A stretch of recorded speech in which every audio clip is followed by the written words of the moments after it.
Hello everyone. Wait a few minutes. Hello to in St. Louis.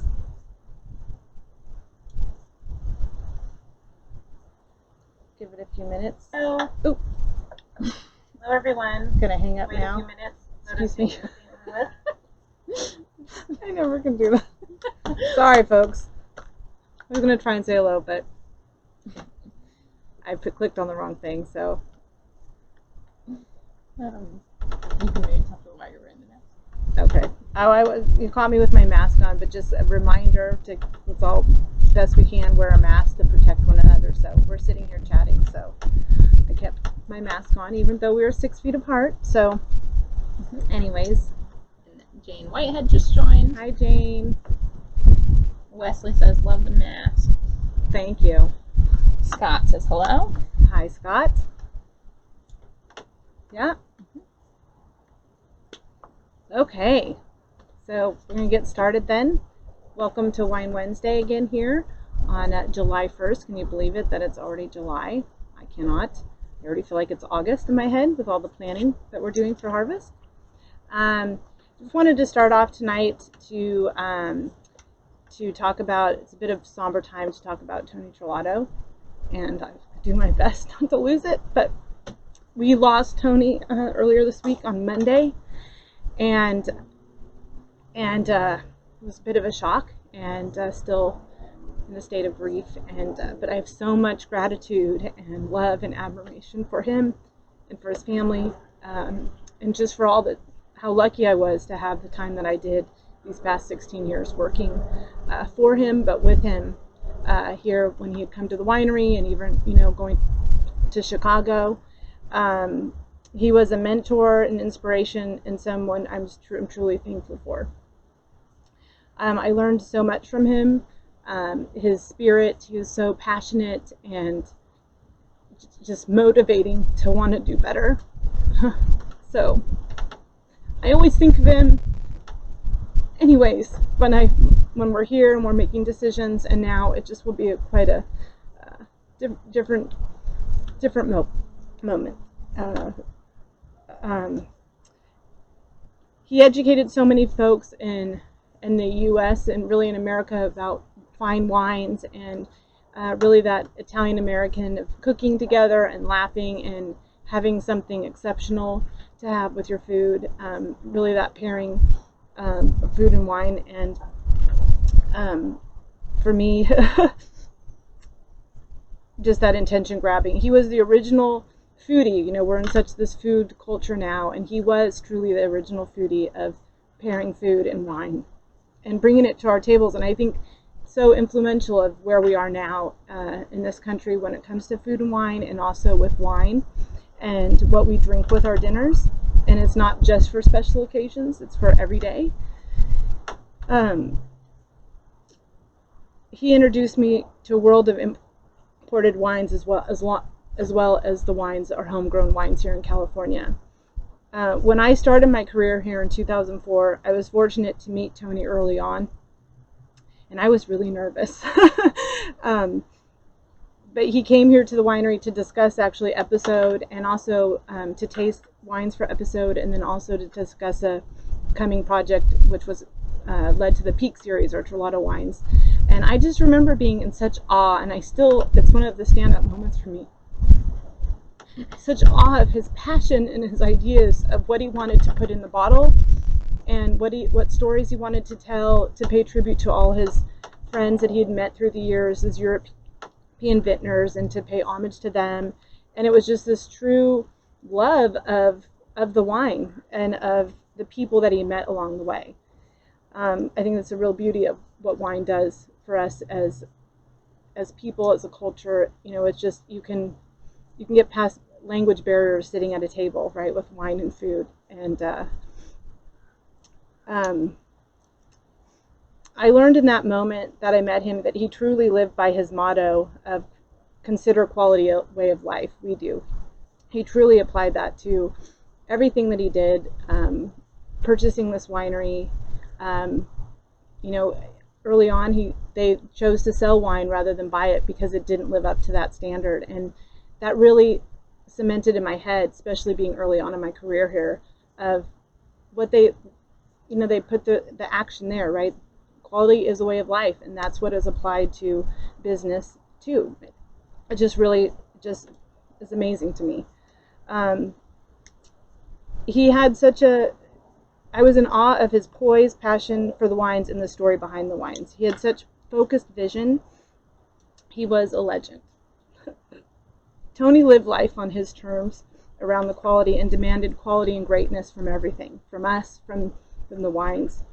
It was an absolute pleasure and privilege to work with him and for him and his family these past 16 years. He drove me and inspired me to work with, he drove me and inspired me to push forward and to do more, all for the quality of this wondrous, magical, fermented juice of the grape. It is magic in a glass. So in honor of Tony Terlato, let's have some conversation, some fun, some food over a glass of wine, glass of episode, and talk about some of the details of this journey. Thank you so much, Tony. So before we get to that glass, we have a couple things to talk about. Let me thank you first and foremost for joining me for this special wine series and for this bonus evening. I would have never have guessed that when I was preparing for this last week and watching videos of Tony and just looking through my notes that he wouldn't be watching us on the other side. Well, he's watching us. He has a great view tonight. So anyways, thank you so much for being here on July 1st. And this evening we chose to pair the food. If you caught some of the previous videos, I talked about one of my most memorable evenings was a bottle of episode and was paired with some short ribs that my friend that's a chef that had prepared. And so we thought we would prepare it tonight with the short ribs and some polenta from a cook in St. Helena. So thank you for getting that, and thanks for the pairing. Also, just a note is that one of Tony's favorite pairings with this particular wine was herb-crusted lamb, and also with sauteed mushrooms. He was a big mushroom fan, so that would also be a nice alternative with this wine too. And also just to make note too that Napa is currently still open, and the winery is open, so please come see us with your masks, and you can make an appointment reservation online. So we look forward to seeing you while we can, so let's all work together so we can stay open. So tonight I thought, oh, here's my little inspiration. This is from when we did a tasting. We did a decade-long tasting. It was 6 years ago already at the CIA, so brought that for good luck here. I thought it would be fun tonight is that for those of you that maybe aren't familiar, I hope you're all familiar with Episode, that Episode actually has its own decanter. And maybe some of you have it at home and you've decanted your Episode before you're enjoying it. But I thought it would be really fun tonight to use the decanter, and I just thought it'd be fun for show. I probably, if I was sitting down for dinner, I would probably decant it early afternoon. And it also has, we have a hand-blown Episode glass that matches the decanter it's available here at the winery if anybody would like some. So we are going to have our 2000, it is Riedel, sorry, the Riedel brand. We are a Riedel house here at the winery, so, which we love. I do love Riedels, it's very fun. So I thought it would be fun to decant, and we can start talking about the wine if I could do two things at once. Don't want to mess it up. So we are tasting tonight, this evening, in 2005, which was my first vintage, my second vintage here. I started in 2004, and but it was my first vintage of making picking decisions. So it's a very special bottle of wine for me. I don't know where you want me to put it. And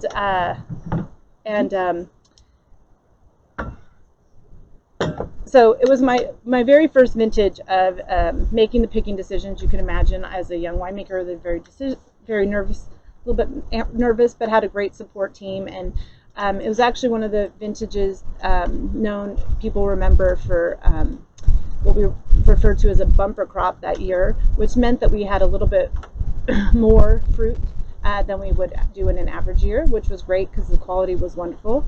But it was a vintage that it started after we had rains early on in that year. We had a little bit of a pause there in March, and then we had more rainfall, and we had this cooler delay of bloom and set. And then, but it was a healthy set. It was a healthy set, which led to the bumper crop. So even though it was delayed, it was like ideal set conditions. So we had a healthy crop. And then the weather got a little cool, so it got us a little nervous, like around May, June, and then it warmed up. We had an extended summer that year, and that thankfully, right, because we had this wonderful fruit set, that it had time to ripen. So we had this extended hang time that year, and we also started later. We started, usually we start, on average, early September, and we started third week in September, so it was a little bit later, about a month later than we had the year before. Yeah, so that's about that for the vintage. And then the other thing I was going to talk about before I get into all the wine, what's in here, is to talk about why the name Episode, and to talk about the wine specifically. Is that Episode is Tony Terlato's Bordeaux-inspired blend. He often referred to this as his crown jewel. And he was looking for a dramatic name for this wine because it wasn't going to be a solo varietal, but it was going to be a blend. And so he says, the story was, I remember him telling, was that he was coming back to Chicago. He was on the plane, and he just had the idea came to him. And Episode is a particular moment in somebody's life, is what he said. And he thought, what better name to have that for the wine. So it is his conception of what he thinks, I want to get this right, okay, what he thinks that a Bordeaux blend would taste like in Napa Valley soil, which I think is really cool, right? It's that whole same concept, that this was the first, right, of what his vision was that he wanted to do, to pay tribute to all of his years, his 50 years plus at the time in the industry. And I just thought that was really cool. Not to be, we're not in Bordeaux, but what that style wine would be with the fruit that he had here in the valley. Really cool. The soil, what the soil would give it. And this particular vintage, there was a lot of dark fruit for blackberry, blackcurrant, boysenberry. And one thing is that he would always note is that a persistent finish really shows the quality of a great wine. That was something he always said. That the finish is what brings you back to a second sip. So I love that. Yep. And so, yeah. So that's the story behind the Episode name. Okay, I just didn't want to forget that because I got sidetracked. So I talked about the vintage. I'm sorry, I talked about all that. Perfect. So so this particular blend, now the thing with the Episode is that it does vary each year as far as what the actual blend is. Some of the other wines we make have a specific blend, but this one, there's some flexibility because we want it to be reflective of what Mother Nature gives us, and usually she's very, very nice and very forgiving. And this year it was 68%, I believe. I'm just using my notes tonight because don't want to miss anything. 68% Cab, 25% Merlot, and 7% Petit Verdot. And the Merlot was picked first this year. Usually Merlot ripens sooner than Petit Verdot and Cab. And it was the first thing that we brought in, actually. The first thing of the vintage came in September 22nd that year, and it was the fruit that went into this, the Merlot that went in here from a grower that we had been working with for a long time up in Calistoga at the time. Things have shifted. They sold them anyways. But it was a beautiful vineyard up north, and Calistoga is warmer, and so it also came in probably a little earlier than our other fruit for Merlot that year. And then we picked the Petit Verdot, and the Cab was about a month later actually for the Merlot. So yeah, and the Cab is from a vineyard down in Napa that we source from, and the Petit Verdot is up at the Atlas Peak. So got some rocky soils, and the Cab that went into this as well is got kind of like a slight rolling hill to it, and kind of chalky soil, but really rocky. And so the vines really they struggle, which is awesome. It's awesome that they struggle because it gives this great intensity of fruit in the grapes. So really fortunate to work with those vineyards and to have them go into this delicious wine. The wine was fermented in tank and stainless steel tanks, and we left it ferment, so ferments away, and then we let it sit on skin. So it had about 3 weeks of what we call skin contact time to really just gives a lot of flavors and helps soften the tannins. You just get a lot of extraction from the skins, and then we pressed off and went to 100% new oak, all French oak.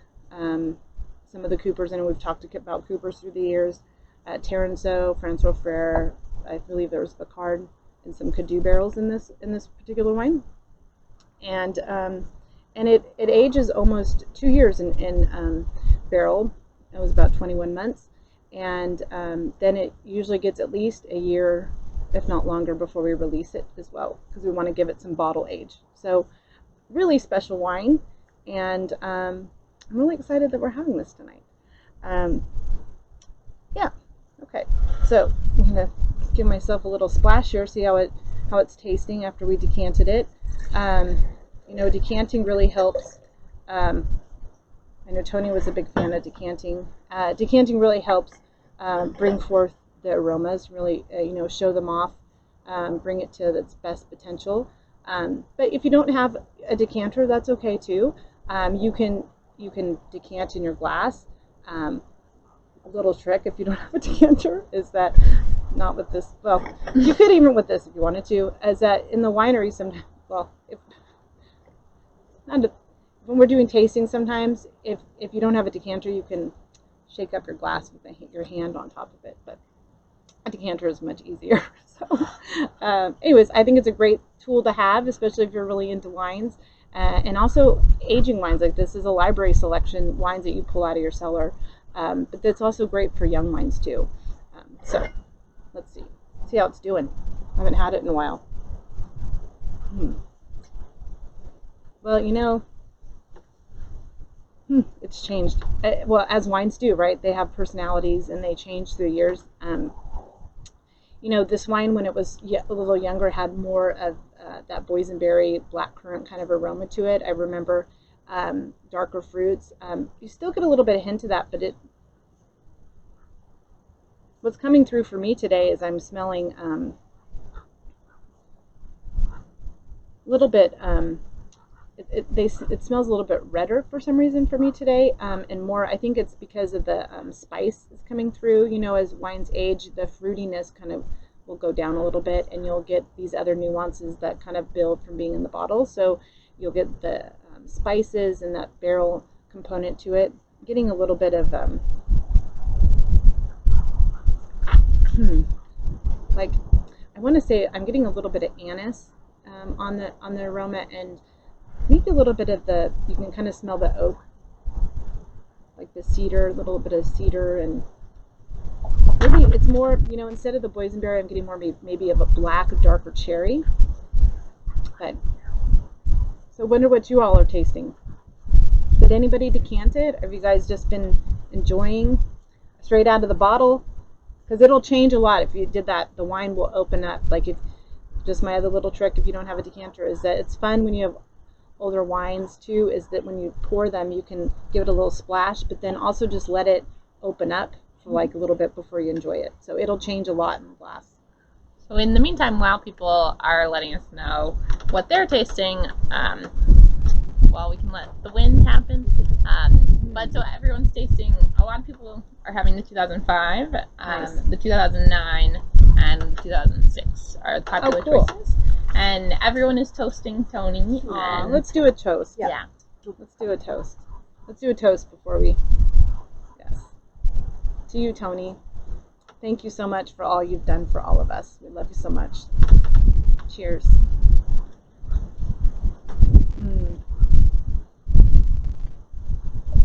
And very fitting for the episode in people's lives.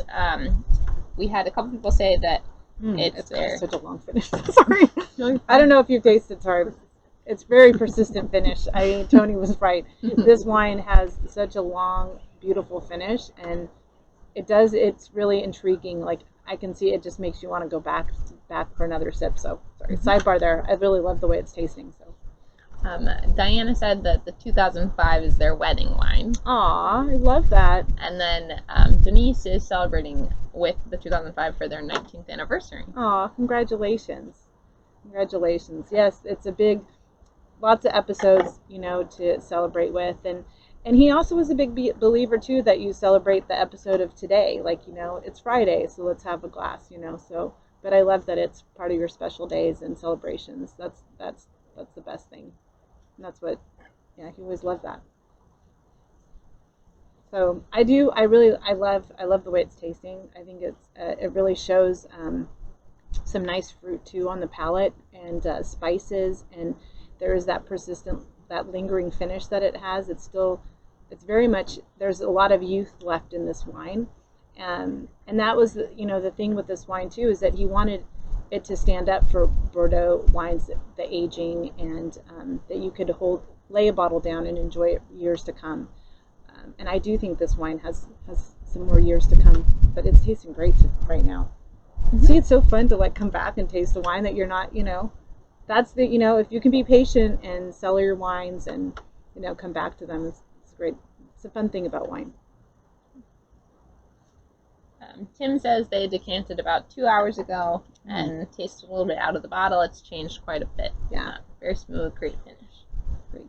Yeah, I did have a little smell, a little pour before as well, and I was like, oh, it's going to smell so different once we decant it. So I'm glad you decanted it. Yeah.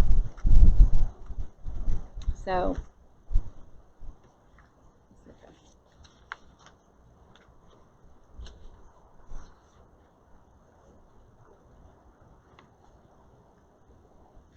Did you already say how many years you would recommend cellaring an episode bottle for? Well, I think that this wine could easily go for another 5+ years. You could hold on to. When we did the tasting, we did a tasting 6 years ago, and this wine, folks were saying 12+ years at the time. They couldn't believe how youthful the wines were holding, and that's really what it's about for making these wines, is to want them to be able to stand up there to the best of the best, those best Bordeaux houses, and be able to lay them down. So yeah, I believe it could easily hold for another 5 years if it was cellared properly, cool, 55 degrees, and yeah, or drink it now. I mean, there's that too. Life is short, and it's great to celebrate with your in the moment with your friends and family too. So, but yeah, if you have a few bottles, or want to buy some more, it's great to cellar it. The wine also at episode, so this was the fifth year, because we started 2001 was the birth of the episode, the very first vintage. So yeah, and they were really remarkable. I also, if you have 2000s, I'm gonna look at my little notes here. 2006 and 2009 for the folks out there tasting. The 2006 is a similar blend as well. Instead of 68% Cab, it was 65, and then also Merlot and Petit Verdot as well in a similar proportion. And 2009, I believe, is also being tasted tonight. That one was 60% Cab, 30% Merlot, and 10% Petit Verdot. So I would say a lot of the theme for these wines is, having finesse, having supple, being elegant, but yet I think kind of fierce, So a lot of black fruit. I'd be curious to know what you think of the 6 and the 9, if it's still got those black components to the aromas, or if they've softened a little bit more. A question from Wesley. You have discussed how this wine tastes different as it ages. Does it taste different based upon what glass you are using? And if we don't own an episode glass, what would you recommend? Example, wine wings, Cab glass, etc. Oh yeah. The wine wings. I mean, I think that if you have any of those fancy glasses, those Riedel glasses, it definitely it heightens the experience of having the wine, and it can change, the theory with those glasses. And if you've ever had the opportunity to have one of those tastings, I highly recommend it. But it's when you have glasses that are made for different varietals, and you pour the wine in it, you taste it for the proper one, and then you put it in, you put a Chardonnay into even a Pinot or a Cab glass, and it changes different. And yeah, I do. There is some of that. You're absolutely right, Wes, about where it, when you drink out of it, where it falls on your palate, changes your perception of how you taste the wine. So, I think use what you have, right? No need to go out and run out and get the fancy glass. Although I think it's fun to have, and it does definitely change the experience of how you taste the wine, and makes it like a ritual, right? It makes it even that much more special. Kind of the same combo with the decanter. Yeah. So Jane said that the 2006 is great, softened, and got even smoother in the glass. And then she's asking you to talk a little bit more about the decanter. Oh, okay. A little bit more about the decanter. Okay. Well, they're all hand blown by Riedel. I say it wrong. Riedel. Sorry. And it's. Do I have it the right direction? No. There you go. And it was something that the family, they met with Riedel and came up with a concept of having this very own, for the special wine, the crown jewel, to have its own crown jewel decanter. And they, I'm not the expert on decanters, but the Riedel folks definitely are, and this was their recommended shape design to best complement the episode wine. So this is in the glass. So this is all them. And there's a little bit of a black. Can you see the black stripe? It matches this hand-blown black stem. Can you see that? Can everybody see? Yeah. And then Tim said that 4 years ago, he and Sally did an episode tasting with Rose in the cave. Oh, fun! That's awesome. Do you remember what you had? Which vintage was vintage? Was it the vintage that you were drinking? Well, I'm glad you had that. I remember those days. That was fun. I'm glad you were here for that.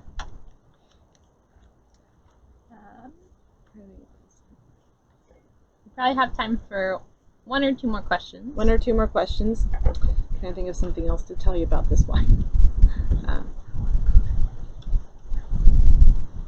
Like the current vintage. The current vintage. How does it compare to the age wines? Well, I think if the younger the wine, there's more of the fruit component to the wines, and the tannins may be a little bit more, maybe not as soft. I think comparable. I think stylistically, you'll see that there's continuity there for the style, but you'll just see that the younger wines, when you have like the new release, that it's more fruit forward and maybe not as spicy. Maybe the layers are not quite as maybe a little bit more subdued. Or sometimes you'll have that then that's usually what happens. I'm not going to backtrack on that, but yeah, a little bit more fruit forward, and you will have a little bit more tannins there. Not as soft, I think. Hopefully it's still like encompassing your mouth and wanting you to go back for more, and that's the goal. Tim says that if he remembers, it was the 05, the 07, the 09, the 11, and the 13. Wow, that is some lineup. I love the 07 and 09. I like all of them. That's a good lineup. Cool. And then Megan is asking how much you make in a given year. Is it sold at the winery? Is it sold elsewhere? Yeah, it's mostly sold direct, I would say, through the winery. And we make less than 500 cases of it each year. So, yeah, small quantities. Yeah. Okay, I think we're good.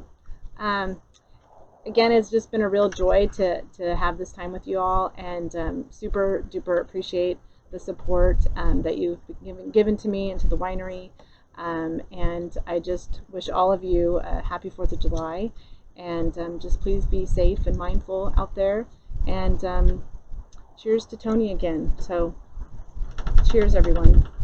Thank you very much.